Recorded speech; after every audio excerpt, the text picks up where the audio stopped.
If we could make that happen, I think that we could get so many hits on social media.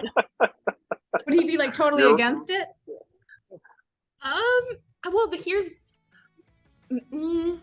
probably, but there's ways that maybe we just like don't tell him it's a tip. Where do you find a family of communities connected by the storied Mississippi River, where young explorers and dreamers, investors and entrepreneurs thrive? Where can you connect with real people living and creating in a place that's as genuine as it is quirky? QC, that's where.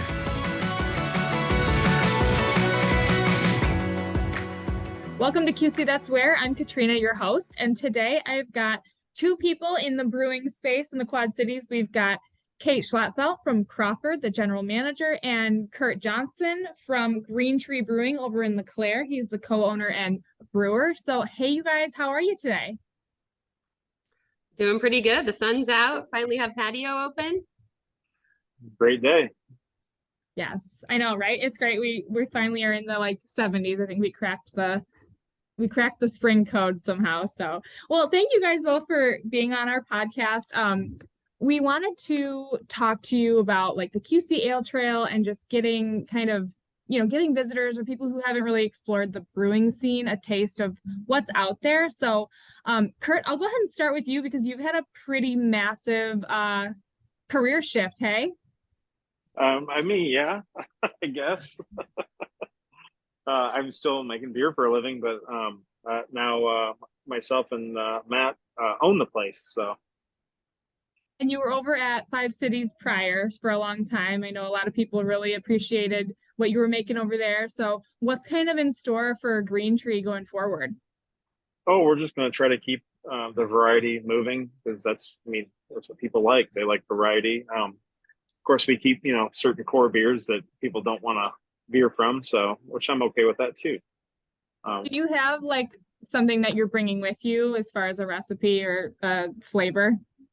Not really. Like styles, I know what the market kind of wants as of right now. It always changes too. So just trying to figure that out. I don't know. It's pretty straightforward stuff. You just try to figure out what people want. That's the trick. What do people want right now? Well, I would say I want to know too, Curt. One of the most popular styles out there. The most selling of any brewery making it right now, I would say would be like a fruited wheat. I'm always a fan of that too. Yeah.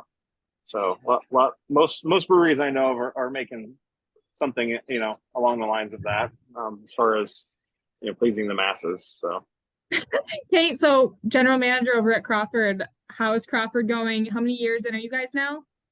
We will be celebrating our 5-year anniversary on May 11th.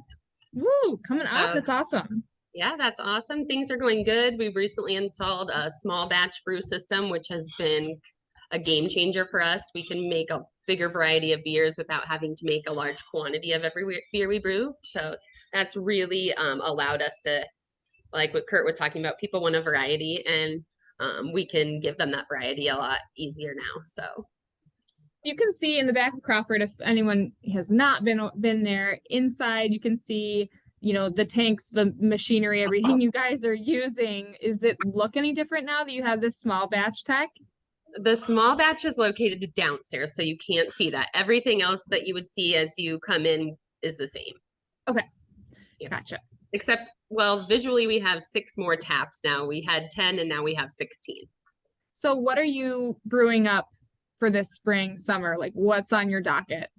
We have a calamansi sour that we're working on. We just did a collab with Quad City Home Brewers, which I know Curt did too, and we're doing an Old English pub ale called Old Bitter Brewers. That's perfect. It really is. I love it. And then we also have a spicy Mexican chocolate stout for Cinco de Mayo. Oh my gosh, that sounds awesome. Have you found that like people gravitate to something specific at Crawford? They're coming back to you specifically for a repeat, Definitely our kind of Kolsch is our best selling beer. The Road Rash Raspberry is definitely a fan favorite.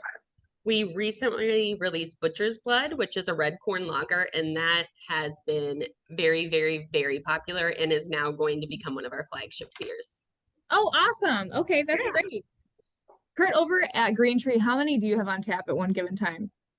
Well, we have 13 beers and 2 seltzers.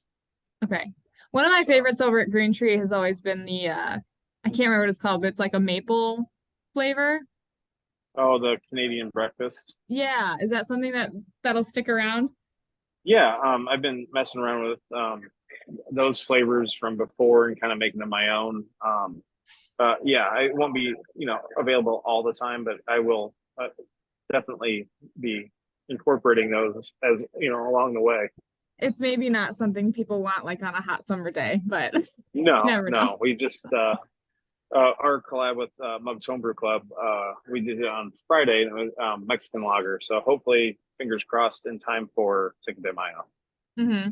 What are you guys, both of you, each of you, what are you looking forward to? Any point this year that your brewery's, cooking up or some event, something going on? I'm looking forward to our 5-year anniversary party.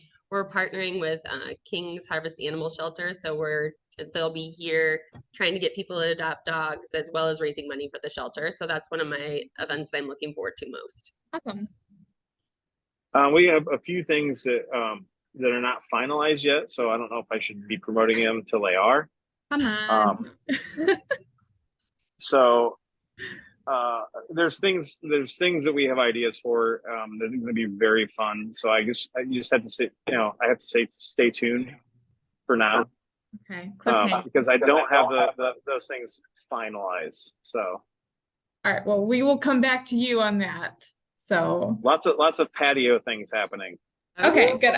I love the patio over there. So and at Crawford as well. But yeah, it's gonna be beautiful. So excited for the summer season. Whatever you are, preparing for. I won't push anymore. I don't want to get myself in trouble. I really wish I could say, but like I said, I don't want to say it, on record and then something fall through and then give people's hopes up.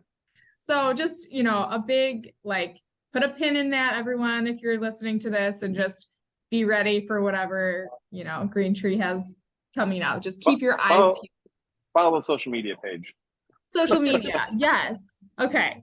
We can do that. So let's talk QC Ale Trail. So Visit Quad Cities has grouped together all of the breweries in the area. There's 18 on the QC Ale Trail. So basically the way it works, people can sip their way to prizes and explore the brewing scene. And it always seems like the Quad Cities is we're kind of a smallish area and we've got tons of breweries, it seems, popping up all over the place. But if you live here, you get your favorites and whatnot, but it seems like there's room for everybody. I mean, do you guys feel that way as well, or is it like absolutely? I've been a firm believer in that for a while now, even as more pop up, because I mean, all the places around the Quad Cities are fairly small, right?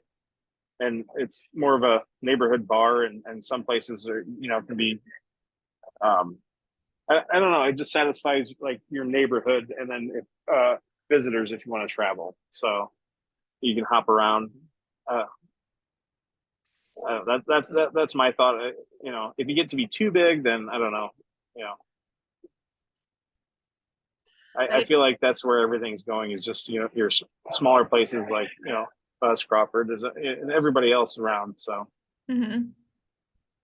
I agree with you. I definitely think that I almost don't even notice how many different breweries there are, but everyone picks their favorite, and they definitely, I know for us, we really have a lot of people that live close to us and can walk here, or it's on their way home from work. So it's almost just more like a little family. So many people that are coming in every single day, and I think that's great that we all can have that relationship with our customers.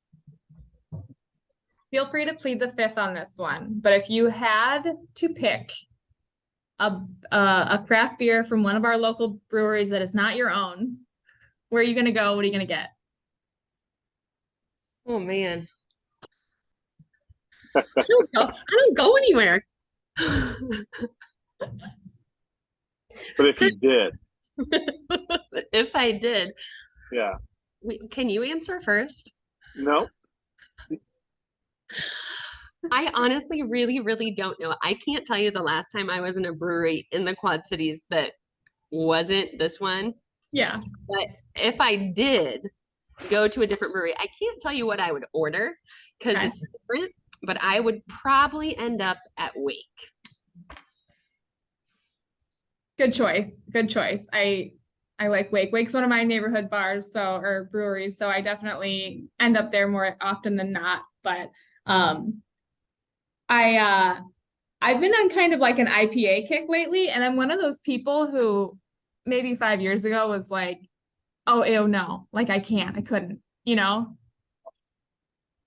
you have that, with your customers? Do you have people who have like very strong like aversions to certain Oh, certain they have types? strong opinions. oh, Like, and if you run out of one that was just a limited release, it's hard to break that news to them. Crushing that is souls. true. It's like the sky is falling for sure. Do you have a beer, whether you are making it now or you made it in the past, that you were extremely proud of, wish it could live forever? I'll start with you, Kate. I know that our Crusher IPA was just one that was amazing. We got great feedback from it. And everyone was like, you got to keep this on forever. You got to keep this on forever. I mean, you can only have so many IPAs on at a time. So that just wasn't going to happen. But that was definitely a hit. And I could see it coming back around again once a year. Okay. Yeah. And now you want the failures too? Yes, you can go ahead. If you have one that like a recipe that was tried or. There wasn't like any recipes recently that didn't turn out nice, but we did a chocolate coconut milk stout and everyone was asking for something chocolate coconut and then it didn't move and we were like, what the heck? You all asked for it and we gave it to you. Now you're not drinking it. So You that just wanted a taste test of it, or yeah, I guess so. So it can just be really hard to figure out what's gonna move fast, I guess. Oh Because there's man, like, if you so figure that out, let the rest of us know. no way, I'm gonna keep that to myself. all right, Kurt, what do you got? I don't know. That's a really hard question. Like, I don't, especially the failures. Like, because even like what I would consider like a failure per se, it isn't really a failure because like people like different things. So whether I didn't necessarily like how it turned out, other people have a different opinion. So. Very true. Or in the same way with what I think is absolutely great. You don't want to see it. You see it not move as fast, and you wonder why. But I don't really have a good answer for that. That's okay. I'll forgive you. Okay, so on the other end of the spectrum, something you're really proud of, you wish you could have around all the time, or maybe you do. I have an answer for that. Okay. It's our newest one. We released a couple weeks ago now. The American Lager, Pitter Patter. I don't know if anybody is a fan of Letterkenny, but I understand the irony of naming a American Lager after a Canadian television show. I We love can it. appreciate that. So, Kate, June, you've got the Iowa Craft Brew Festival that you guys will be attending. I do. Have you been to it prior? I have been as a person there enjoying samples. Yeah. So it's a good time. It's fun. I love the Des Moines area. There's so many great breweries up there too. So I'll probably make a weekend of it and Make venture sure out. you go to Lua. I will. Highly recommended.